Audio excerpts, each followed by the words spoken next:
Right, ladies and gentlemen, let's resume with our industry session number 3. And for this, I would like to request Ms. S Nappinai, Advocate of Supreme Court and founder Saathi, to kindly come on stage. Can we have a huge round of applause, ladies and gentlemen, for Ms. S Nappinai, ma'am. It's a pleasure having you, ma'am, and ma'am will present on the topic, Navigating the Digital Frontier, Insights into the Proposed Digital India Act and Cybercrime Laws. Thank you, ma'am, for coming. Thank you so much.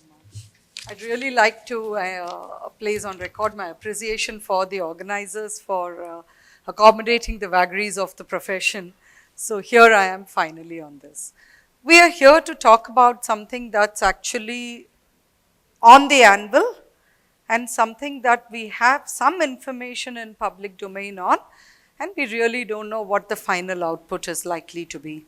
So I'm referring, of course, to the Digital India Act. So this was, the preceding session was really interesting, particularly in the light of spotlighting one of the biggest threats to the domain and to industry at large, and also the possibility of liability that may arise given the very, very serious possibility of ransomware attacks. So today when I am presenting before you, I wanted to focus on 3 aspects. The first and foremost is what you already have, and very briefly on that. And secondly, on what you could possibly expect from the Digital India Act.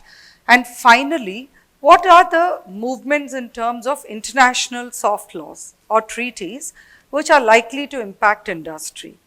And I'll try and do all of this in about 10 minutes and try to take at least 1 or 2 questions.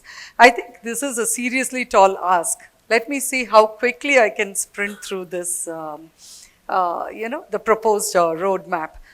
What do we have today? We are all aware of the Information Technology Act and what it entails and the rules and regulations thereunder.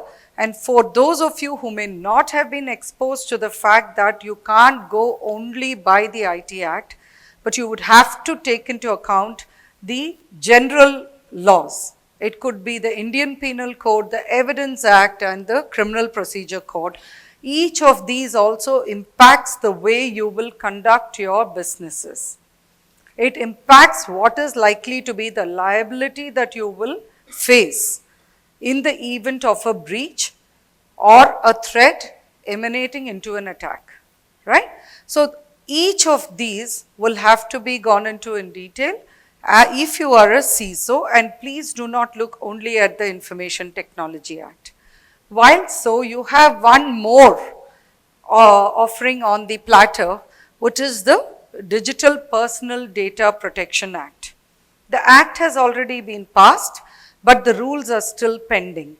With the Act being extremely bare bones, and what the ministry says is that they are following what they are calling the principles and the rules structure, meaning that the Act will be a very limited list, and it will get fleshed out through the mechanism of delegated legislation or authority under the Act, which will entail detailed rules to be formulated.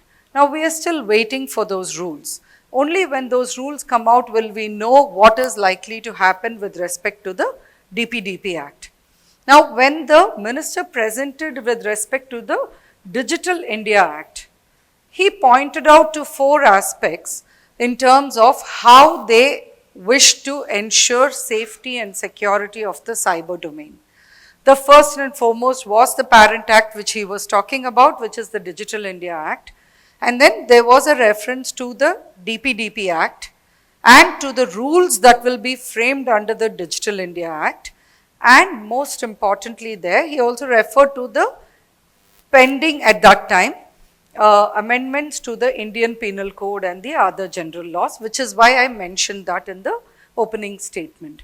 Today, when you look back on how it has emanated, again, if we are not only looking at amendments to the existing Indian Penal Code, you are now getting a new code itself. So you already have the text of the Bharatiya Nyaya Sanhita, which is going to replace the Indian Penal Code online. So when you look at the provisions which are already there and available for you to scrutinize, you will see that it encompasses cyber offenses. So it does not set out specifically that XYZ are cyber offenses. What it does is, it incorporates into existing provisions new additions which deal with the cyber domain. So it may be just improving upon or expanding an existing provision or adding one or few provisions for specific threats or vulnerabilities. So again, as CISOs, this is something you would have to look at in detail, and I would strongly advise you to go through it right away in anticipation of what is going to come in the winter session itself. The Bharatiya Nyaya Sanhita is already listed for enactment in the winter session. So this is something that's not in the future, it's in the immediate possibilities, right? Along with that, you will have the general laws also coming into play. As industry or as general practitioners, why should you know about Criminal Procedure Code and Evidence Act, etc., right? To the extent that it impacts you, you would have to know. The first and foremost is Evidence Act. Unfortunately, when you look at the draft that is available online, it retains the very complicated process in terms of submitting evidence relating to electronic domain and its reliance in the same manner as it is in the Indian Evidence Act currently, which is section 65A and B. If I am not mistaken, it is under the new law, it is under section 62. So the difficulty that comes in with this for the industry is twofold. One is, from the time you undertake a particular process or a transaction to its closure, you would have to ensure that you retain the provenance of electronic evidence in such manner that if you are called upon, you will be able to provide the details. Secondly, what the law says also is that if something is retained on your platform, so for instance, let's just take a simple example that an offense has been committed on a social media platform. Now, when we are relying on the evidence from that social media platform, we would have to call upon that platform to provide the original or to give a certificate that what is being relied upon as a copy is a true reproduction of the original. I am simplifying the wording in a very easy manner. It's a very complicated process set out in the law. So when you are asked to give that, if you are the person in charge, so that is supposed to be done by the owner or administrator of an electronic storage medium or an electronic medium, right? So if you are called upon to do that and if you fail to do that, you run the risk of a court either passing an order against you or then calling upon you, because the person who wishes to rely on that electronic record has the liberty to then apply to the concerned court and seek this document from you. This comes from the decision of Arjun Pandit Rao, which was passed by the Supreme Court. Now we move finally to the topic of the day, which is the Digital India Act. It's a very intriguing law which tries to cover two aspects. One, of course, its primary aim is to protect against what it calls online harms. So interestingly, what comes out from some of the public consultations and the interactions had is that the ministry is probably evaluating coming out with provisions which may be using colloquialism. Now that's a bit of concern for me, because we may call something revenge porn today, but ultimately under law it is just extortion. We may use fancy words like gaslighting, catfishing, doxing, etc. These are at the end of the day merely colloquialisms. Law does not work with colloquialisms. Law does not even work with the heading that is given to a particular provision. The way it works is, what is the wording in the provision? If that wording supports an offense, then it will be invoked to prosecute a person. So you may have a heading like hacking, and you may have a provision which says if any person deletes, destroys or alters any data in a computer, or causes it to be done, or diminishes its value, or affects it injuriously, then it amounts to hacking. This is not what you understand as hacking as a technology person, right? And you may think I'm making up something like this. Unfortunately, I'm not. Section 66 of the IT Act in 2000 actually did this. It had the heading of hacking, and it gave you such a convoluted provision which had nothing to do with what you would understand as hacking. So it did not matter what the heading was. If somebody had, before the amendment, deleted, destroyed or altered any data on a computer resource, or caused it to be done, or diminished its value, or affected it injuriously, etc., then they would have been open for prosecution under section 66. So this is just an example for you in terms of how law works.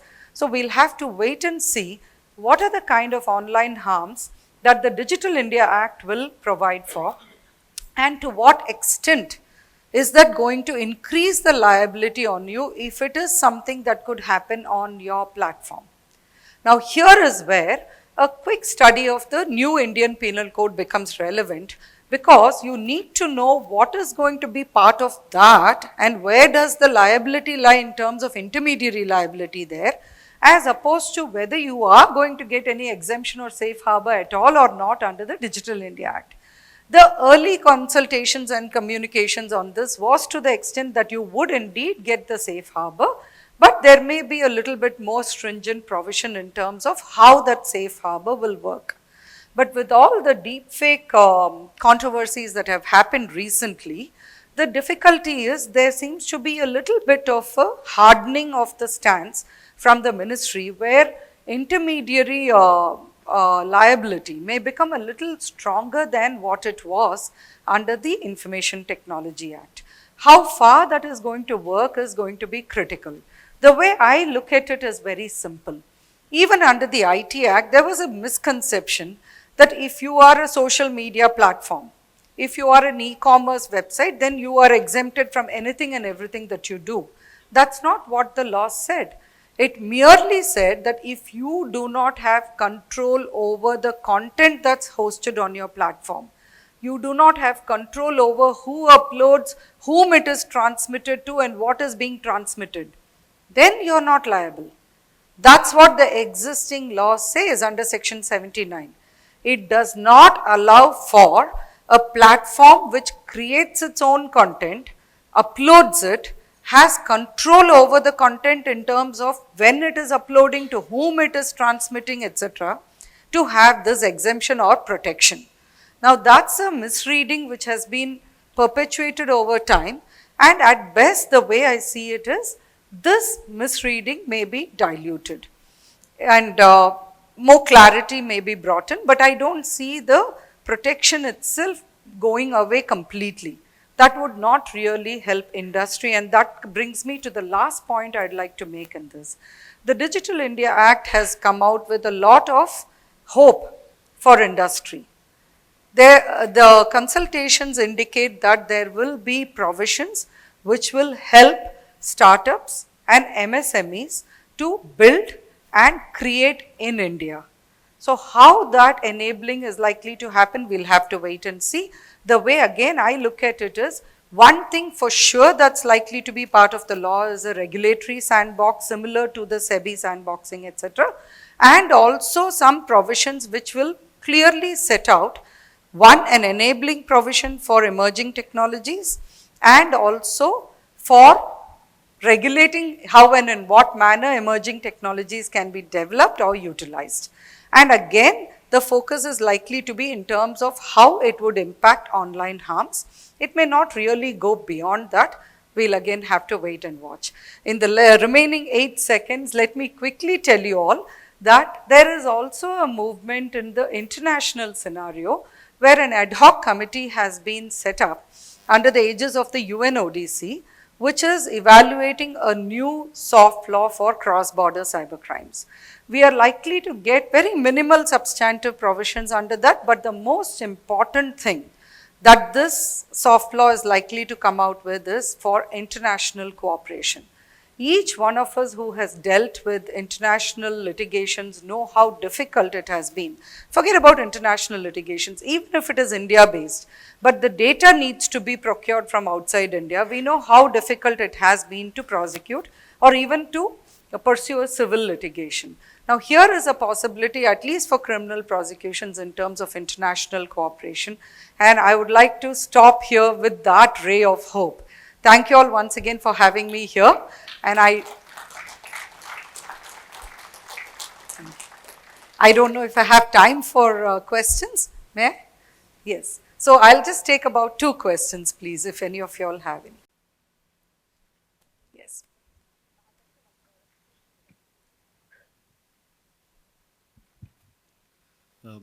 Very good session, ma'am. So give a very good insight. I'm Abhishek Mathur, and my question is primarily about, you did a comparison between ITA, which is section 79, where transmission was not a responsibility, content was the content creator's responsibility. I think the background was that in those time it was only email, not the web-based email and other email, where Gmails and Hotmails didn't want to take the responsibility. I think that's the background. But talking about the Digital India Act, do you think it will be complementing ITA, or they will be like replacing each other, or how? No, it would replace the ITA. ITA will be replaced going forward. Yes. Okay. Thank That's you. the way I'm looking at it, because there cannot be an existence of ITA over and beyond what the Digital India Act is likely to provide. So Ideally, that should be the way it would be. And also, just one clarification on your first qualifier. No, that wasn't how 79 was formulated. It did take, because the IT Act itself was enacted to enable e-commerce. So e-commerce was the reason why 79 needed the exemption, but interestingly, in 2000 it did not provide this exemption. It still left it open for the platform to first prove that it did not have anything to do with the circulation of content and then be exonerated. It was only in the 2008 amendments after the Bazi.com case that section 79 was amended to give this safe harbor. All right. Thank you very much.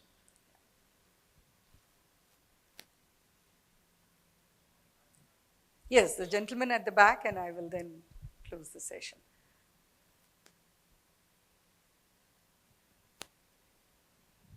First of all, thank you very much for the very insightful session. When you talked about cross-border collaboration and soft laws, do we have a list of countries? Because just in the morning today, I got a message about, a message like which kind of targeted me as a phishing attempt, and that's from Bangladesh. So I just wanted to know, is there like a list of countries are we targeting where we have the regulations with? Yeah, very important question. Thank you for that, and both of your questions, in fact. And this is under the UN. So you know how many countries therefore will be covered there, right? So that's the advantage when the United Nations takes the lead. And you're all probably aware that we got a soft law for cybercrimes in 2001, which was called the Convention on Cybercrimes, or colloquially the Budapest Convention. Now the difficulty with that was it was predominantly a Europe-based draft, which the US also was supporting. And therefore, the rest of the blocks, the global blocks, refused to adapt it, and it has had some adaptation and movement over all these years, but India is still not a signatory to the Budapest Convention. With this ad hoc committee's draft being under the UN, the chances of a substantial number of countries being signatories is high, and the interesting part is almost across the globe, everybody is participating in the process of negotiating and finalizing the text. And for those of you who may be interested, the text is available online. Thank you very much. Thank you. So thank you all for again for having me here. And I'd like to thank the organizers also for a fabulous event. Check. Thank you so much, ma'am. Ma'am, requesting your presence on stage for a while. Now I would like to request Ms. Avantika Chopra, Associate Editor of the Cyber Incorporation, to kindly come on stage and present the certificate to ma'am. Ladies and gentlemen, once again, can we have a huge round of applause for Ms. S Nappinai, Advocate, Supreme Court and founder, Cybersecurity. Thank you so much, ma'am, for an insightful session. Once again, thank you.